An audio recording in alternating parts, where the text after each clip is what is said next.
Hello, everyone. Welcome back to yet another political episode. So, what in the world has Joe Biden getting us into? I get this is an Israel-Iran sort of deal, but then again, we should have been prepared for some sort of thing like this. I'm telling you guys, this is a repeat of what happened 50 years ago.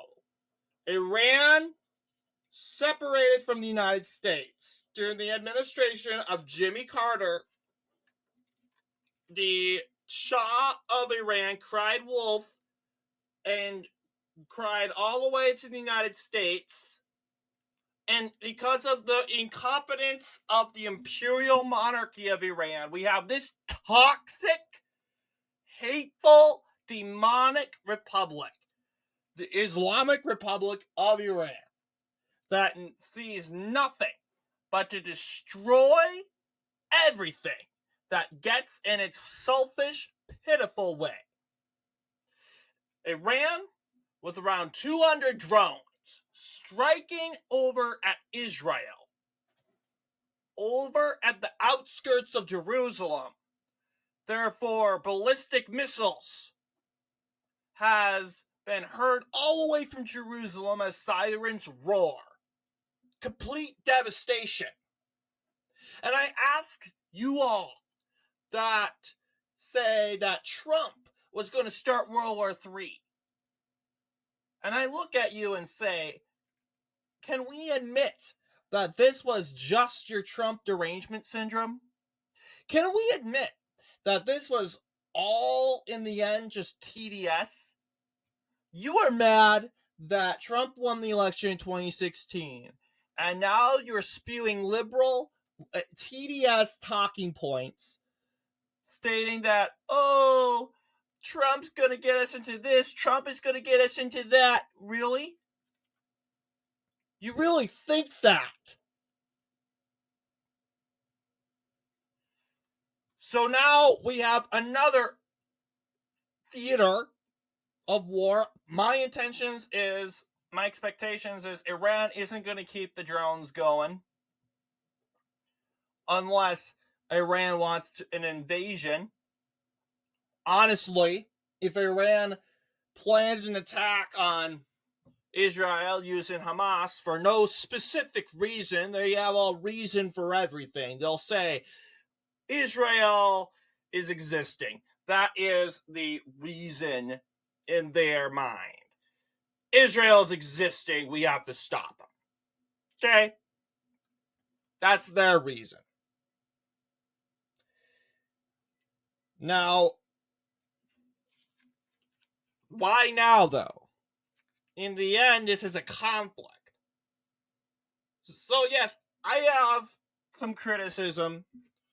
This is the nature of the conflict. Israel and Iran have been enemies since the establishment of the Islamic Republic of Iran in the late 70s. Mid 70s, excuse me. Well, late 70s.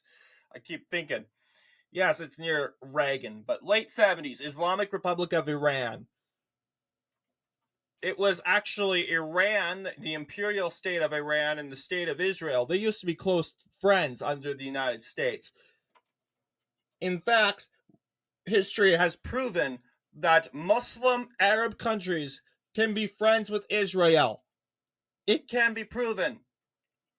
We have countries like United Arab Emirates, Saudi Arabia, and Morocco, Azerbaijan. They have strong ties with Israel. But the coup that occurred in the late 70s, overthrowing the Shah monarchy, establishing a republic, which I believe is filled with demons. Because this isn't like North Korea, guys. This isn't like Russia. This isn't like China.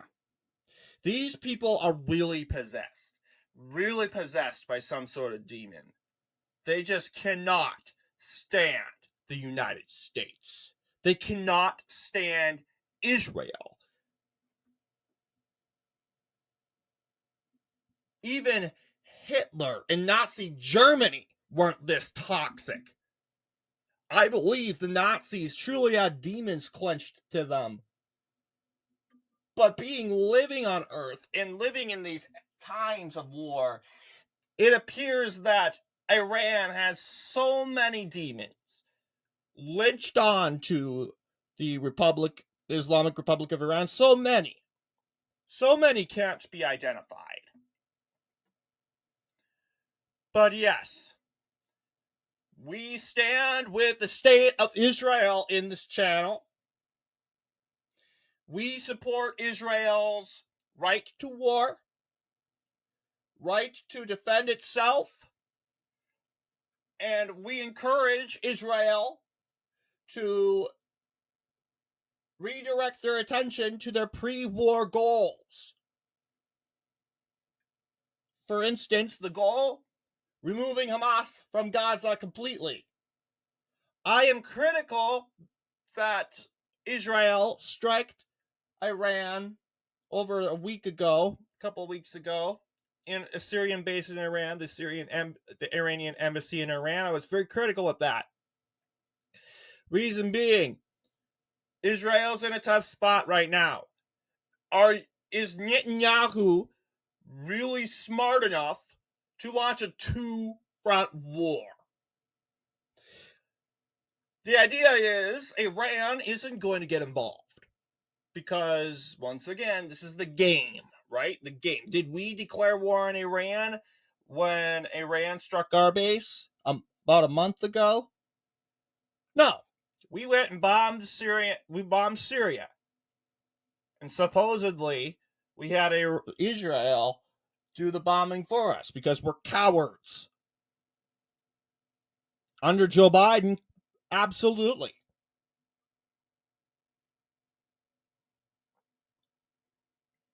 You better believe we're cowards.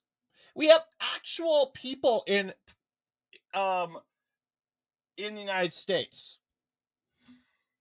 Let's see here. How many people are being arrested for terrorist threats?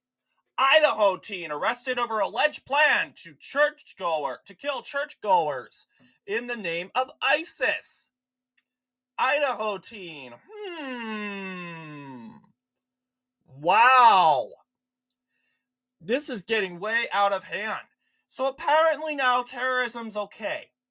Terrorism's okay. Unless it's done by the left, absolutely it's okay.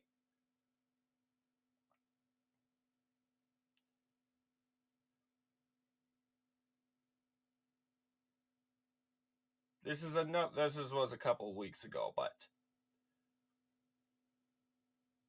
yes, this was the Idaho teen was arrested and allegedly planned to kill churchgoers in the name of Islamic jihadism, in the name of free Palestine. Guess what, guys? Palestine is jihad. I'm sorry. Palestine is jihadism. You support free Palestine, then you might as well support the Taliban. Because guess what? We did the same thing. What we did in Palestine is what we did in Afghanistan. No history. We went over there and we occupied that country for 19 years. Technically, we occupied it. We established a friendly government. But the Afghans, Taliban will say, no, we were colonized by the West. That's what they would say. Go to Afghanistan, talk to the Taliban. Well, you never would because you would never make it out alive. But I guarantee you, if you ever are successful at talking to them, they'll say, we were colonized. And they will successfully say that. Women and children are buried under bricks. Guess what? That happened in Afghanistan. All that war and destruction in Afghanistan, and in the end, we ended up leaving Afghanistan. 19 years of people being buried into rubble. This is not new, guys. This is not. They talk about this more because we have technology, obviously. And when the war in Afghanistan broke out in 2000, I believe 2001, 2002, around that time, bad technology. They could take but they didn't really. They have bad reporting. Not that good not that best the reporting back then. Now we have iPhones, TikTok, Instagram, Twitter. Social media has gone everywhere. And if something like Palestine and Israel breaking out, a war in Palestine, whatever, it's a war in Afghanistan situation going on in Palestine or Israel, whatever you want to call it, breaks out, it gets massive media attention.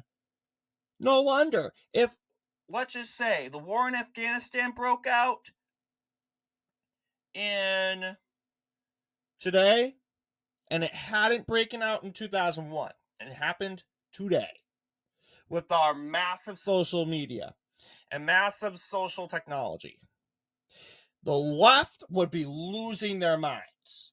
Even though the Taliban has been well demonized, right? Every content kind of involving the Taliban or crediting the Taliban or saying them or some way, it's been deleted, right?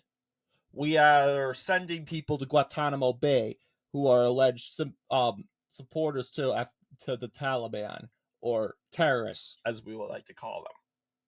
We would have so much people on the streets flying the Taliban flag in support of them. Jeez Louise. People are blind. Now, guess what? Israel's the victim again. Well, we kind of knew they would be the victim, right? We kind of knew they would. This is not surprising. Israel committed an action and they have to pay the consequences for it. They striked Iranian bases. Now they're paying the consequence. People are dying, unfortunately. People are dying. And that's the thing about war. Blood is always on the ones who declare it, the ones that instigate it. The ones dying in Israel right now, you could say it's Israel's fault. Most certainly, the blood of everyone is on Iran and Hamas's hands because they started the war. They shouldn't get anything. Yes, it's sad that we have so many people in Gaza buried by rubble and bricks and stone. It's sad that we have people starving in Gaza. But we should have point all our fingers not to Israel, but to Hamas. We don't slam or shame those who deserve to be shamed. We honestly don't care because that ruins the narrative. We all point our fingers at Israel because it has a right-wing conservative government and has for years. So we point our little fingers at Israel. You cute people. No. Here's the thing.